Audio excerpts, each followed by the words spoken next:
In the south of Cerilia, where the horizon burns gold and the Sea of Dragons gleams like polished glass, the light of civilization endures. These are the lands of the Khinasi, heirs of Avani, Lady of Reason and the Sun.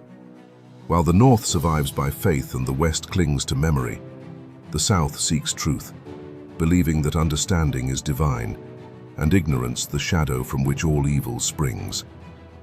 When the gods fell at Mount Dismar, Avani's essence rose within her mortal followers, the Basarji. She taught that enlightenment is earned. Wisdom, discipline, and compassion are the marks of true nobility. The Basarji, joined with the seafaring Mazetians of Mazella's blood, built shining cities where trade and magic flow as freely as light.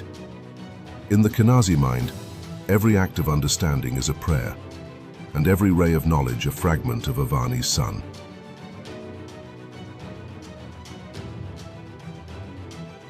The tale of the Khinasi begins in the deserts, where the Basarji wandered beneath Avani's gaze.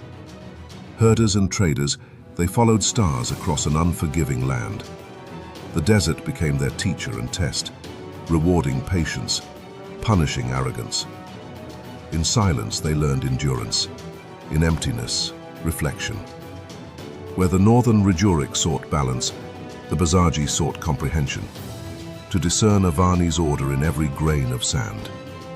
Their caravans reached the coast and met the Mazetians, ancient mariners who carried the memory of Mazella.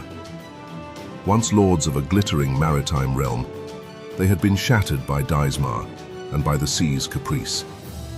The Basarji brought philosophy and faith. The Mazetians brought art, music and navigation. Desert and sea formed a new people. The Khinasi, born of discipline and grace, endurance and elegance. Settlements rose along the southern littoral, where sunlight warms stone and wind fills sail. The Basarji anchored their wisdom and the Mazetians set their craft to purpose. Scholars, priests and wizards labored shoulder to shoulder. Libraries grew where fortresses might have stood. The fledgling culture resolved to master chaos not with armies but with insight. From the wounds of two peoples, a golden synthesis emerged. The Basarji found in the Mazetians not only trade but purpose. The Mazetians found in the Basarji not only refuge but meaning. Thus the Khinasi rose, children of sun and sea, heirs not to conquest, but to wisdom that outlives empires.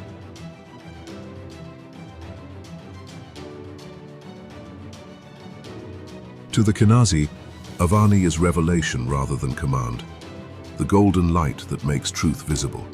The temple of the celestial sun stands at the heart of their devotion, less church than academy, where priests are astronomers and sages who read the heavens as Avani's scripture.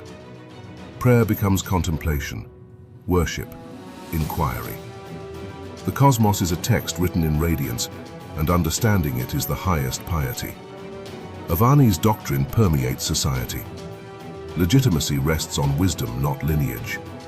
Discipline defines valor more than victory. Honest craft and clear thought honor the goddess as surely as liturgy. In this light, ignorance is the seed of corruption, and learning is moral duty. This creed reshapes magic itself. The Khinasi see mebhaighl, the world's living current, as creation's logic made visible, the sun's reflection upon the earth. Wizards and priests collaborate as peers. Arcane method and divine insight are two paths toward the same truth. Fear of sorcery yields to reverence for study. Miracles and spells are both answers granted by the universe. Temples are sanctuaries of light, open courts, mirrored domes, gardens and water set to catch and scatter the sun. Each holds a hall of reflection where silence is sacred and unanswerable questions are honored. Yet the faith warns against pride. Even the brightest star casts shadow when it climbs too high. Humility is the keeper of wisdom. Without it, enlightenment blinds.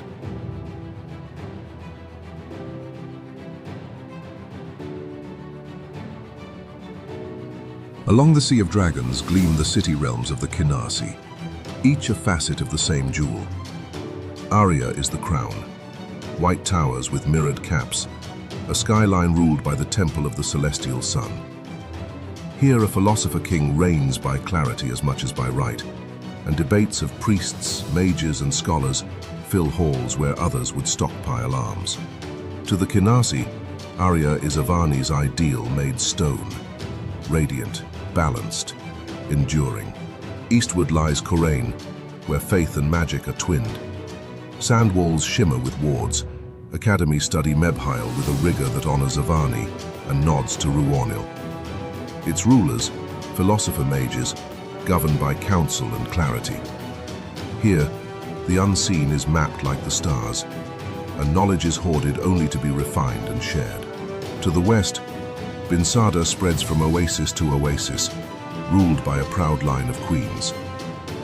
The Bani al-Mir weigh leadership by nassir, personal virtue expressed in restraint and courage. Hospitality binds the desert. Judgment is swift but measured. Harsh lands make generous hearts, and the people endure by grace as much as grit. On the southern coast, Djafra rules by discourse and law. Harbors bristle with Anwirian galleons, Brektua traders, and Riduric longships.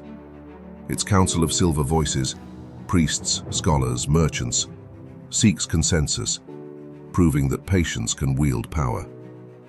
Beyond, lesser states and tribes add color. Zikala's mystics chart the edge of shadow and flame. Suira's ports send explorers into waters where maps grow quiet. Together they form a constellation whose binding force is purpose, not conquest.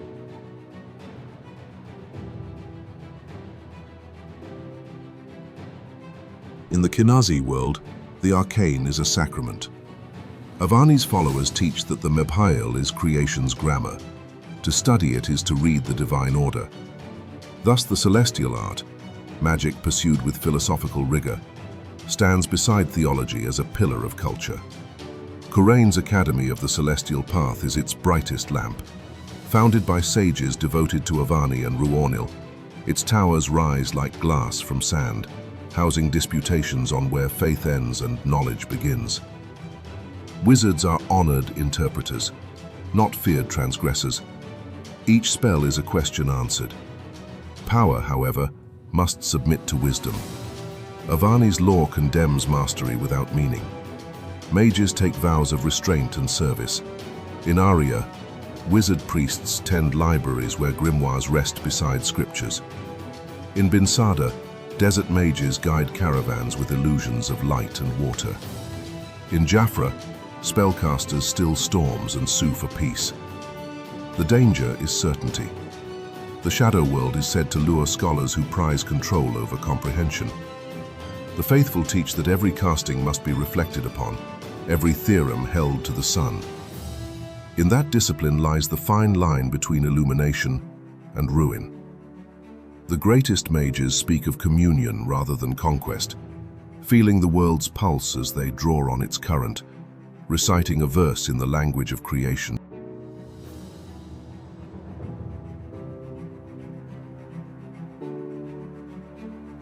Strength without restraint is vice. The Khinasi path of nassir, honor, binds warrior, ruler and scholar alike. Nobility is conduct, not pedigree. A farmer who keeps his word shines brighter in Avani's sight than a prince who breaks it. The sun reveals the heart. Deception darkens the soul.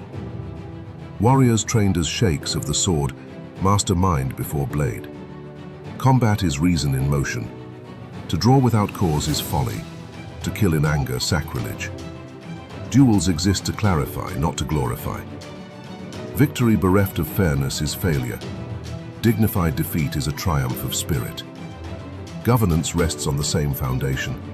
A Khinasi lord is expected to be just, humble, and learned. Law preserves harmony, not privilege. Courts inscribe maxims of Avani. Light guides not the proud, but the clear-minded. A cruel or ignorant ruler forfeits loyalty and stands in shadow. Scholars share the burden. Knowledge is a blade. To twist truth for gain is as shameful as shedding blood for greed. Hospitality, measured speech, and mindful craft turn daily life into liturgy. Yet ideals are fragile. Pride and envy slip behind courtesy. Thus reflection, study, dual prayer, must renew enlightenment each day.